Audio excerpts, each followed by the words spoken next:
Maleït Miquel, on haurà anat? Tranquil, Vicent. Ja saps com és Miquel. Eixe se'n va a Madrid a treure la punxa al dit. A ver si chita, tome.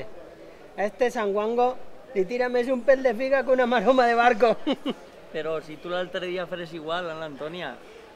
Tranquil, Vicent. Així estem els dos. Diners, torrons. Fa falta unes bones xiques jovenetes que ens animen, com quan eren jovens. Chico, calla, que encara són jovens. Mira, no em provoques, que tu saps que jo adore a l'Antònia.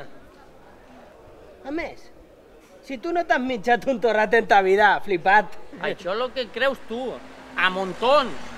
Me les tenia que llevar de damunt quan espardenya mullar. Va, que ja pareixes Miquel. Este s'ha trobat en la Mari per el camí i estan festejant. Què no sap que tenim que dir-li alguna important, collon? Miquel va con cagalló per sèquia. Més, saps que les males llengües del poble sempre han dit que és un poc anguilero.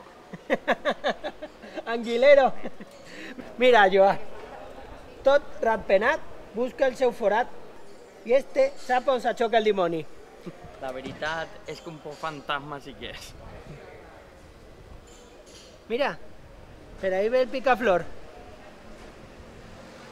Chico, agarra una cadira y asiéntate en terra, home. Va. A quien madruga Dios la ayuda. Això és massa per